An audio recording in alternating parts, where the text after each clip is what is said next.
son como Justin Bieber. Todo el mundo sabe que existen, pero nadie lo sabe. De hecho, en España es muy raro representantes de algún lobby salir por algún medio de comunicación. Sin embargo, ¿son tan poderosos los lobbies como nos lo pintan las series de televisión? ¿O realmente es en Europa y en Latinoamérica donde tienen más poder precisamente porque nadie los conoce? Hoy vamos a contestar a esa pregunta, pero primero vamos a daros un poquito de perspectiva histórica. En realidad, los lobbies son tan antiguos como la política misma. En la Edad Media, las clases profesionales se agrupaban en torno a gremios para tener más poder de influencia frente a los reyes. En el norte de Europa tenemos el caso de la Liga Hanseática, que fue el primer caso de asociación transnacional de comerciantes. Los miembros de la Hansa eran mercaderes alemanes, suecos, holandeses o incluso estonios. En su momento de máximo poder consiguieron que el rey de Dinamarca les concediera el monopolio de todo el comercio de Escandinavia. Pero el lobby, tal y como lo conocemos hoy en día, nace con la democracia en Estados Unidos. ¿Y por qué? Pues porque de repente el gobierno estaba obligado a escuchar al pueblo. Es más, en la Constitución estadounidense se reconoce por primera vez el llamado derecho de petición, que significa que cualquier ciudadano puede exigir información e incluso sugerir cambios y compensaciones legales. Es decir, que todos los ciudadanos tienen derecho a influir en la toma de decisiones políticas. Es más, el término lobby en inglés significa sala de espera y viene de la época del presidente Ulysses S. Grant. Este señor era un fumador empedernido al que su mujer le prohibía terminantemente encender puros en la Casa Blanca. Así que cada vez que quería fumar se tenía que ir a la sala de espera y todos los que querían hablar con él estaban ahí ya esperándole, dispuestos a invitarle una pinta de brandy y un buen cigarro. Poco a poco, las empresas, pero también los sindicatos, se dieron cuenta de que merecía la pena invertir un poquito de dinero en tener a profesionales a tiempo completo contratados para estar en Washington y relacionarse con los políticos. Así es como nació todo un sector económico que hoy en día da trabajo solo en esta ciudad a más de 10.000 personas.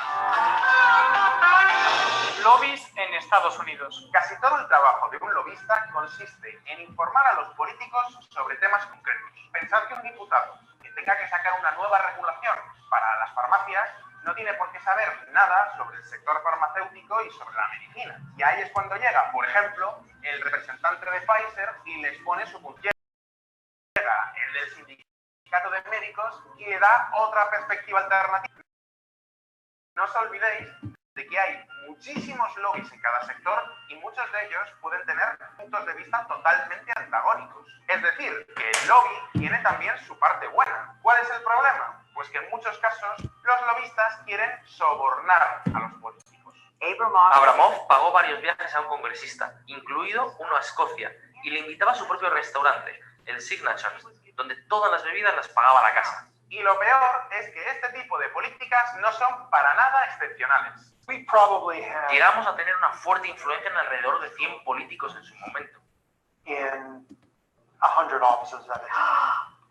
Por eso, en el año 1992, el Congreso americano sacó la primera ley de transparencia de lobbies. Por fin, una ley prohibía expresamente que un político aceptara regalos o viajes pagados. Pero lo más importante fue la creación de un registro obligatorio de lobistas. Es decir, que cualquiera que quiera influir en un político tiene que dar su nombre, decir para quién trabaja, qué intereses representa y cuáles son sus cometidos. Y no solo eso, además, los políticos están obligados a informar de las reuniones que mantienen con cada persona. Precisamente por eso es tan fácil hablar de lobbies en Estados Unidos. Los lobistas salen por la televisión. Cualquiera puede ver para quién trabajan, cuánto dinero ganan y cuánto dinero se gastan. De hecho, en la descripción os he dejado un par de links muy interesantes donde lo podéis consultar. Sin embargo, esto no evita que ocurran cosas como esto.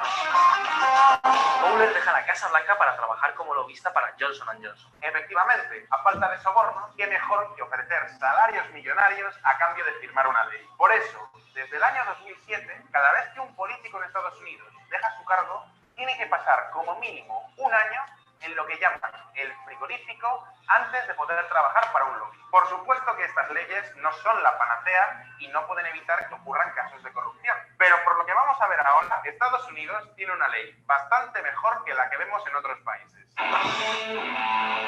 ¿Cómo se regulan los lobbies en el resto del mundo? El registro obligatorio de lobistas se ha convertido en una tradición en todos los países angloparlantes. Reino Unido, Canadá, Australia. En todos estos sitios hay un registro público que se puede consultar por internet. Sin embargo, en el resto del mundo apenas están controlados. Por ejemplo, Colombia o España ni siquiera tienen un registro. Y en la Unión Europea este censo es voluntario. Es decir, que si un político quiere mantener una reunión en secreto, puede hacerlo y nadie puede echarle nada en cara. Y por eso es muy fácil pensar que Europa está libre de lobbies o que solo nos afectan a aquellos que defienden el bien común. Pero el bien común para ti es una cosa, pero cuando te digan que por mi bien común tienes que quedarte sin comer y sin trabajar tú y tus 4 hijos de tu mujer, tu concepto de bien común cambia. Sin embargo, las cifras están ahí. Como os decía antes, en Washington hay más de 10.000 lobistas registrados. En Bruselas, la estimación más baja dice que hay 15.000, pero algunas fundaciones aseguran que hay más de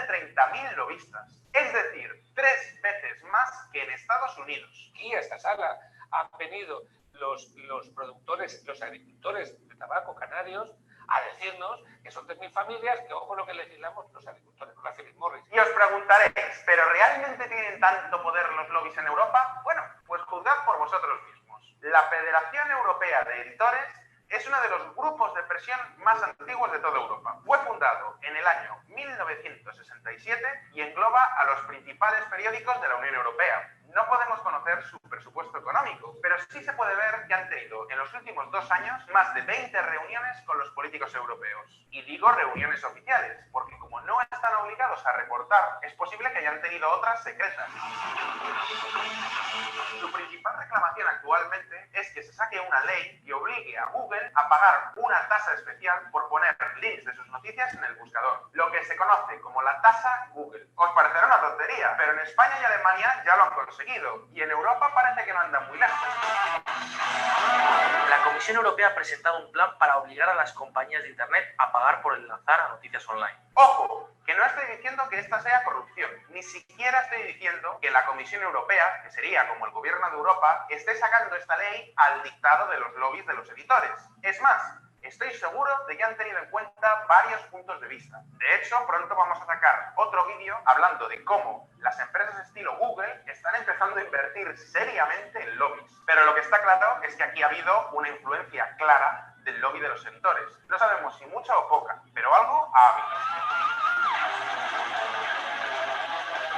Y lo que quería demostraros en el vídeo de hoy es que el fenómeno del lobismo está presente en todo el mundo. La diferencia es que en Estados Unidos, por lo menos, está regulado. Y la pregunta es, ¿creéis que en Europa y en Latinoamérica tendríamos que poner regulaciones a los lobbies al estilo de las que hay en Estados Unidos? ¿Seguís pensando que la democracia estadounidense está controlada por los lobbies mientras que vuestro país está libre de pecado? Podéis dejarme vuestra opinión en los comentarios. Personalmente me parece una pena que los medios de comunicación apenas hablen de los lobbies. Y por eso, en VisualPolitik nos gusta tratar estos temas de vez en cuando. Si os interesa saber más sobre los lobbies, no olvidéis en suscribiros al canal y en seguirnos en nuestras redes sociales. Pero no os vayáis todavía, que tengo una cosa muy importante que deciros. ¿Tenéis un grupo de rock? ¿Alguno de vuestros amigos toca en una banda? Pues mandarnos vuestras canciones a esta dirección de correo electrónico.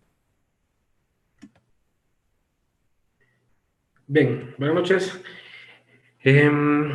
Yo sé que muchas personas escucharon reiteradamente la palabra lobby, ¿sí? ¿Verdad? Vieron que tuvimos un video extenso donde esta persona explica cómo funciona el lobby político a nivel de gobierno, ¿sí? Entonces, eso nos lleva al título de la clase del día de hoy.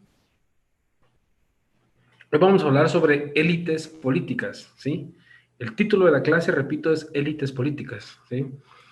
Y el nombre élites políticas recibe muchos sinónimos. Uno de ellos es lobby, ¿verdad? Les puse a reproducir un video de qué es el lobby, ¿sí? Y pues lobby, tal y como su palabra en inglés lo expone, significa un grupo de presión constituida por personas influyentes. ¿sí? En la clase de hoy vamos a hablar sobre élites políticas. Y cuando hablamos de élites políticas, hablamos de lobby, de grupos de presión, de poderes alternos, de poderes políticos paralelos, élites políticas, ¿sí?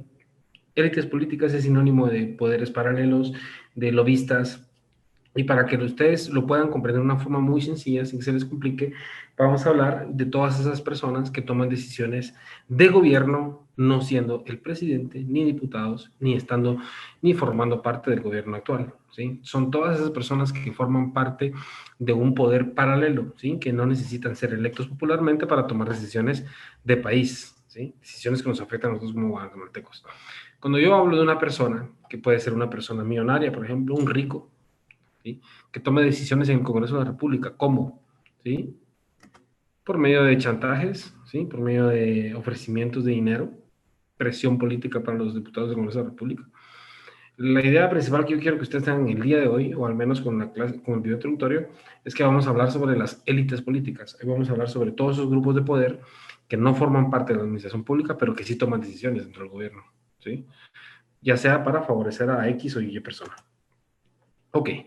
Muy bien, vamos a avanzar de una forma muy rápida. Voy a compartir en pantalla la presentación de PowerPoint que tenemos el día de hoy, ¿sí? Porque hoy tuvimos unos problemas para ingresar, pero sin duda vamos a avanzar de una forma muy rápida. Entonces, compañeros, no nos perdamos. Estamos hablando sobre élites políticas, ¿sí? Cuando yo hablo de una élite política, hablo de todos esos grupos de poder que son ajenos al gobierno, pero que sí tienen mucha injerencia política, ¿verdad? Ok, entonces, nuevamente, compañeros, para que no nos perdamos. El título de la clase de hoy son élites políticas, ¿ok? Muy bien. Entonces, cuando hablamos de élites políticas, ¿sí? Hablamos sobre los poderes paralelos, o, como lo decía el video, de los lobbies, o de los lobistas, ¿sí? En muchos países del mundo, el lobista, el poder paralelo, la élite política, está reconocida legalmente, ¿sí? Es permitido a una persona, a una tercera persona, que se dedique, que esa sea su profesión, ser un lobista. Cuando hablo de una persona que es lobista, hablo de esa persona que no forma parte del gobierno, ¿sí? No forma parte de una empresa, por ejemplo, privada. Es una tercera persona que sirve de intermediaria, ¿sí? Para que se tomen decisiones a nivel de gobierno, ¿sí? Les voy a poner un ejemplo. Un ejemplo de los lobistas o de los poderes paralelos y las élites políticas fue lo que sucedió en el gobierno del expresidente Jimmy Morales. Jimmy Morales contrató una firma en Estados Unidos, ¿sí? Para que estas personas pudieran hacer su trabajo de lobby, ¿sí? Hacer un trabajo de lobby para finalmente sacar a la CICIG de Guatemala, ¿sí? Entonces hubieron muchas presiones a nivel de lobistas o de poderes paralelos, personas. Cuando hablo de poderes paralelos o de lobistas me refiero a personas, ¿sí? Por ejemplo, yo, ¿verdad? Jonathan Mayorga, si yo decidiera dedicarme al lobby político o a los poderes paralelos, sería un intermediario entre todas las personas, ¿sí? Que interactúan en el ejercicio de la administración pública. Ya pusimos un ejemplo muy puntual, que es el ejemplo del expresidente Jimmy Morales. Él contrató una firma, ¿sí? De profesionales, de abogados en Estados Unidos, para que estos hicieran un lobby político, es decir, para que hicieran una antesala política de conciliación y de intermediación, ¿sí? Para que los poderes paralelos pudiesen de esta forma, ¿sí? Llegar a un objetivo. El objetivo era sacar a la CICIG de Guatemala. Eso no lo podían hacer legalmente, porque la Corte Constitucional le negaba al presidente hacerlo. No lo podían hacer tampoco por la fuerza pública, porque se echaban a la población encima. Entonces lo hicieron por medio de contratar a profesionales que se dedican al lobby político, ¿sí?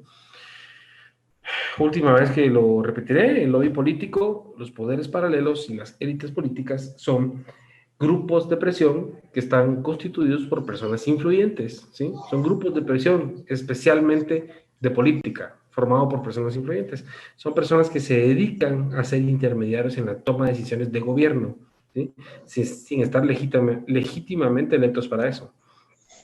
Entonces, ya que hemos dejado claro qué son las élites políticas, cuál es la clase que vamos a desarrollar el día de hoy, vamos a hablar un poquito sobre qué clases de élites políticas existen. Élite política, ¿sí?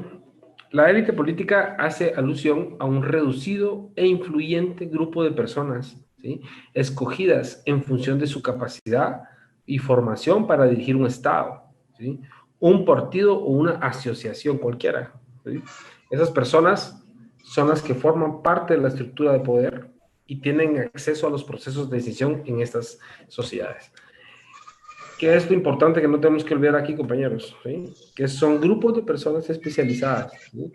Son grupos de personas que están facultadas para llevar a cabo una negociación. Por ejemplo, cuando se firmó el Tratado de Libre Comercio entre Guatemala y Estados Unidos, el Tratado de Libre Comercio era un tratado que iba a permitir un intercambio comercial entre Guatemala y Estados Unidos de una forma muy efectiva, ¿sí? Pero para que esto fuera posible, el Estado de Guatemala tuvo que contratar a personas que se dedican a la intermediación política, ¿sí? A servir de instrumento para hablar con el presidente de Guatemala y con el representante comercial de Estados Unidos. Afinar detalles, llegar a acuerdos y tomar decisiones, ¿sí? Estas personas que toman las decisiones para favorecer a un gobierno son llamados lobistas, ¿sí? Son la élite política, ¿sí? Élites políticas. Entonces, a mí me gustaría dejar muy claro, ¿sí? Que podamos tener de una forma muy sencilla el entender de la clase el día de hoy. Cuando hablamos de élites políticas, estoy hablando de personas, ¿sí? Son personas que se dedican al ejercicio de una profesión. ¿Qué profesión? Ser intermediarios, ¿sí? Hacer una conciliación de intereses entre estados y tomar decisiones. A veces no es entre estados, puede ser también dentro del mismo gobierno. Hay personas que se dedican a tomar decisiones por el presidente Alejandro Yamatei, ¿sí? Pero ya vamos a ver por qué. Ahora, cuando hablamos de élites políticas, ¿sí? Tenemos que tener una primera clasificación, que es la que nos permite a nosotros, ¿sí? Poder saber cuántos tipos de élites políticas existen, ¿sí? Tenemos la élite económica, tenemos la élite militar, tenemos la élite diplomático, tenemos la élite científica, ¿sí? Élites que ejercen una autoridad moral, tenemos élites que mantienen la sociedad unida moral y psicológicamente, y al final tengo un interrogante que se llama crimen organizado. Poderes paralelos. Estamos hablando de élites políticas y poderes paralelos, ¿sí? Son personas que forman parte, ¿sí? De una estructura de toma de decisión que afecta directamente al Estado y a los ciudadanos que vivimos dentro del territorio guatemalteco. Entonces, si ustedes se pueden dar cuenta, tenemos 8 clasificaciones diferentes, ¿sí? 7 clasificaciones diferentes sobre las élites políticas o los poderes paralelos que toman decisiones del gobierno, ¿sí? Hay una élite económica, personas con dinero, hay una élite militar, ¿sí? Militares con poder para tomar decisiones, élites diplomáticas, embajadores externos en Guatemala, élites científicas, ¿sí? Investigadores que tienen poder de opinión pública y que ejercen presión sobre el presidente, élites que ejercen autoridad moral, como la iglesia, élites que mantienen la sociedad unida moral y psicológicamente, como artistas, ¿sí? Y el crimen organizado, la nueva élite política, el nuevo poder paralelo que toma decisiones a nivel de gobierno. Vamos a ver rapidito la primera, que es la élite económica. Cuando hablamos de élite económica, estamos hablando de personas que son empresarios, ¿sí? Que tienen monopolios o que son dueños de tierra, ¿sí? Es una élite económica porque estas personas tienen poder adquisitivo, un poder adquisitivo muy fuerte, ¿sí? Entonces, ¿qué es importante para que ustedes puedan hacer una diferencia de eso? Y vamos a poner un ejemplo muy rápido, ¿sí? La cervecería, ¿sí? La familia Castillo, ¿sí? La familia Novela.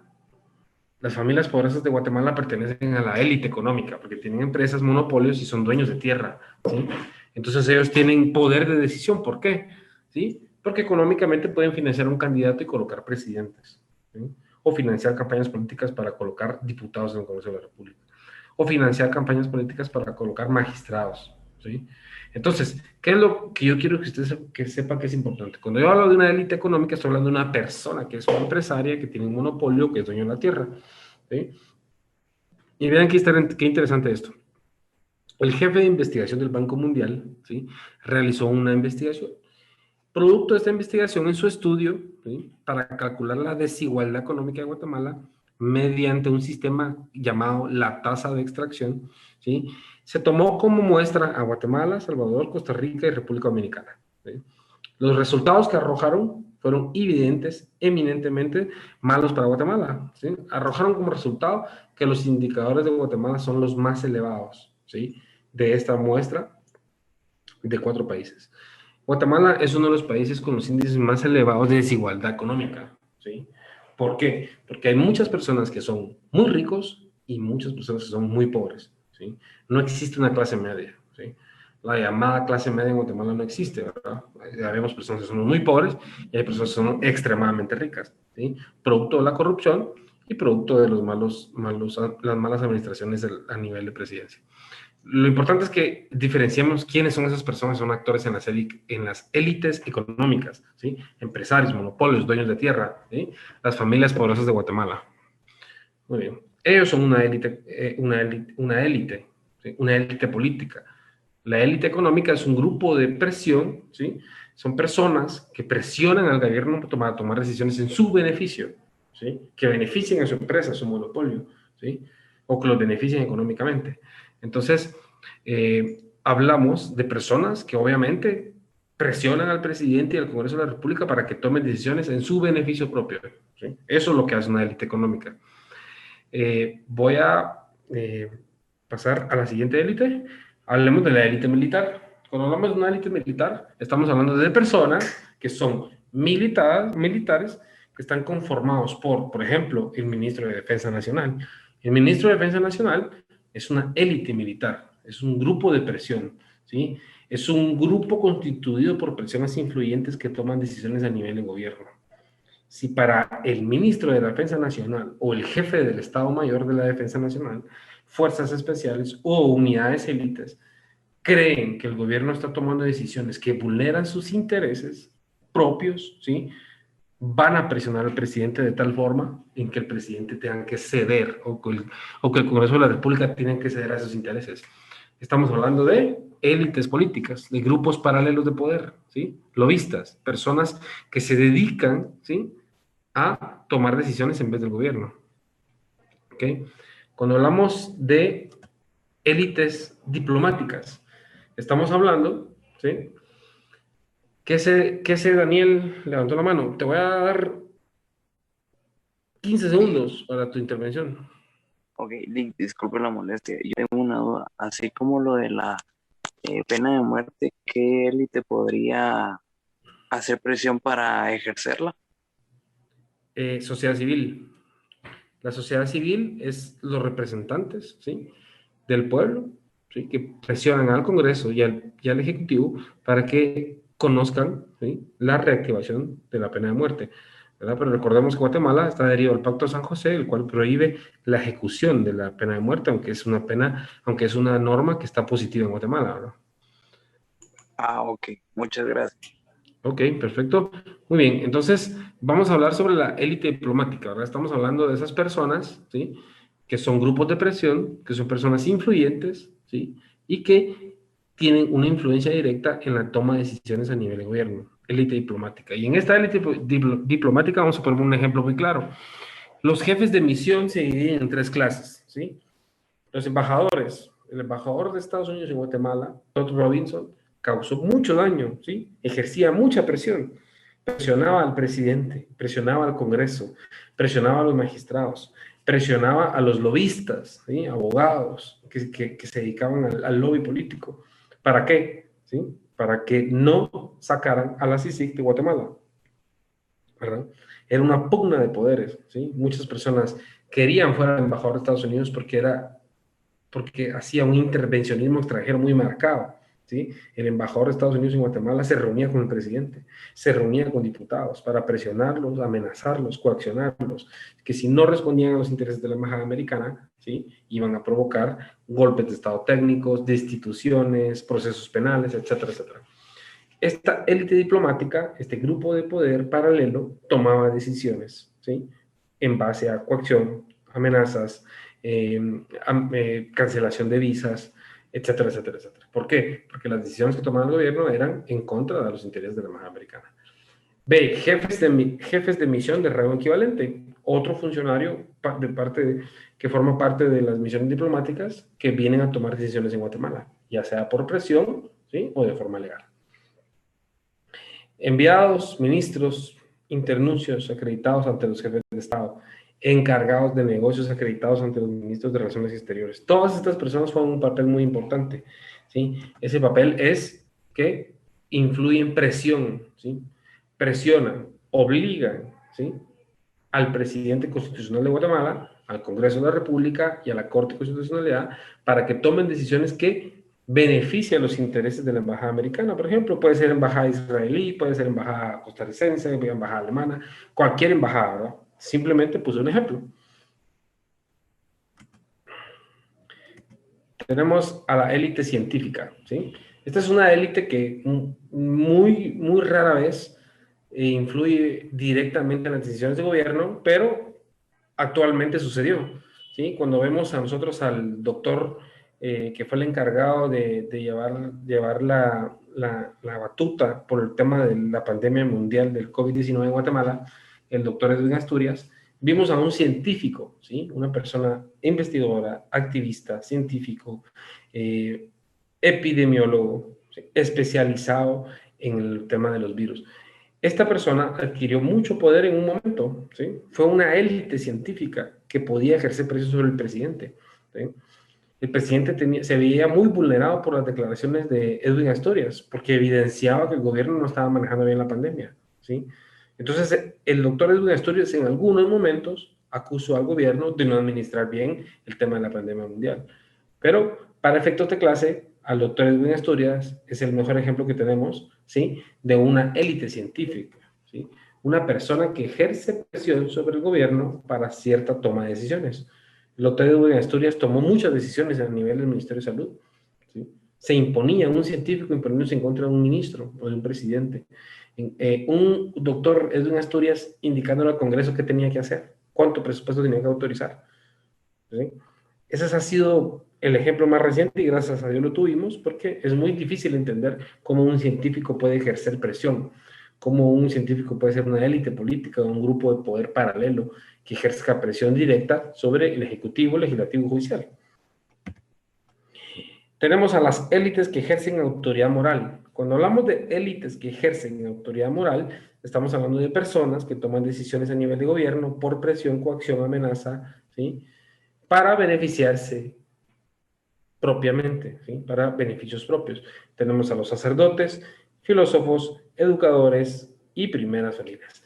Tenemos a los sacerdotes. ¿Por qué es importante ese sacerdote? O la iglesia, ¿sí? Que es una élite política en Guatemala muy fuerte. El padre, sacerdote o la iglesia tuvo mucho poder durante mucho tiempo en todo el mundo, ¿sí? La iglesia católica. Ahora está la iglesia cristiana evangélica y hay otros tipos de religiones. Pero ¿por qué son importantes y por qué los sacerdotes o la iglesia católica y la iglesia evangélica es tan importante? ¿Por qué toman decisiones políticas? No sé si ustedes se lo han preguntado. ¿O por qué son tan ingerentes en la política nacional? La respuesta es sencilla, ¿sí?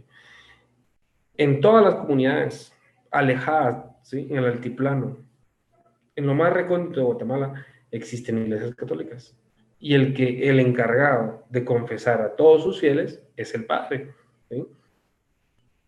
El padre sabe todo lo que sucede en el pueblo porque la gente se confiesa con ellos. El poder en la información es poder, ¿sí? Por eso es que la Iglesia Católica supo mucho lo que sucedía a nivel mundial por años, por la famosa confesión, ¿sí? O las iglesias evangélicas tienen mucho poder porque los creyentes evangélicos diezman parte de su sueldo. Eso hace que las iglesias evangélicas puedan tener un enriquecimiento grande, ¿sí? Para que ellos puedan decidir con esa cantidad de dinero qué hacer, a quién apoyar. Aparte que tienen injerencia en la inclinación política. Si un sacerdote o un pastor evangélico se inclina políticamente por un candidato presidencial, definitivamente su iglesia va a creer en el pastor o en el sacerdote.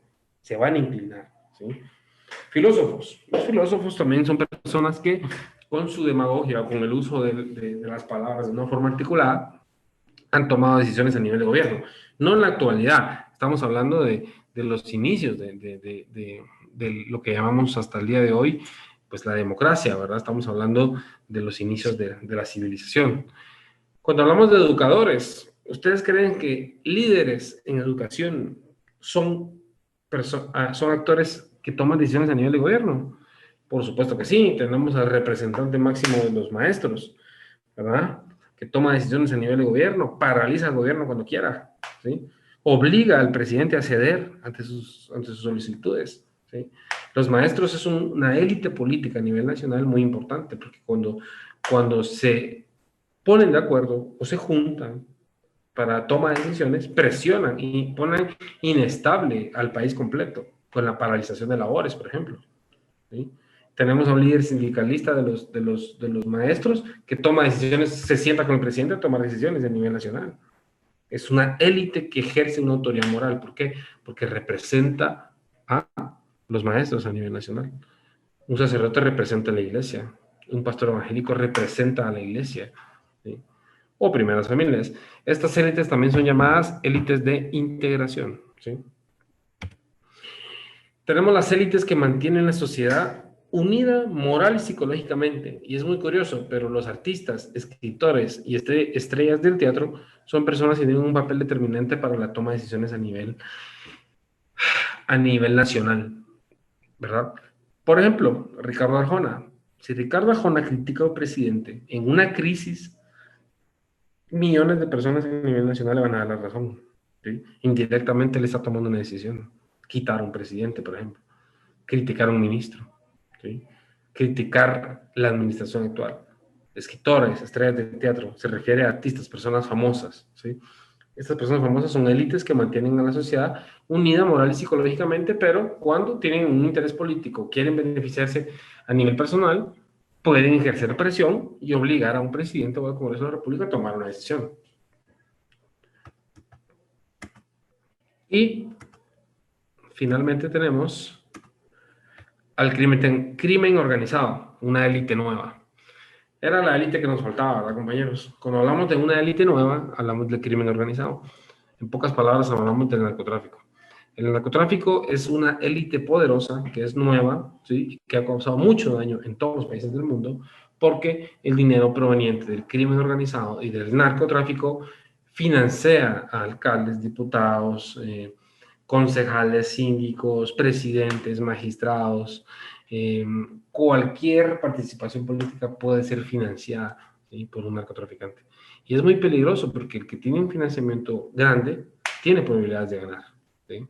Y si llega al poder, va a estar comprometido por el dinero que recibió. Esto quiere decir que el que va a tomar decisiones es el narcotráfico y no el funcionario, ¿verdad? A eso es a lo que me refiero con una élite política, un grupo paralelo, un grupo de poder, ¿verdad? Que toma decisiones, ¿sí? Y que también son llamados lobistas, ¿sí? Hay lobistas de todas las naturalezas. Muy bien. Están finalmente las élites políticas del momento, ¿sí? O las élites de consecución de objetivos, ¿sí? Cada gobierno de turno empodera a personas que son las facultadas para la toma de decisiones, para poder ser intermediaria y hablar sobre las políticas que el presidente quiere ejecutar. Por ejemplo, en Guatemala, el presidente Alejandro Yamatei tiene sus profesionales, ¿sí? Que son sus lobistas, que son grupos de poder, grupos de presión paralela, ¿sí? Que van a ir definitivamente a tomar decisiones, ¿sí? A hablar con terceras personas para hacer compromisos. Eso es todo. Les agradezco su comprensión. Les pido una disculpa por los problemas que tuvimos para conectarnos el día de hoy y nos vemos el próximo lunes. Muchas gracias.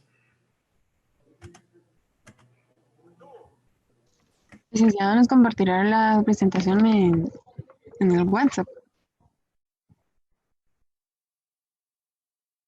Así es, hoy vamos a comprometernos a poder enviar los videos, las presentaciones para que las tengan y nuevamente una disculpa por haber tenido problemas en la conexión inicial. Gracias. Gracias, Lick. Gracias, Lick. Feliz noche.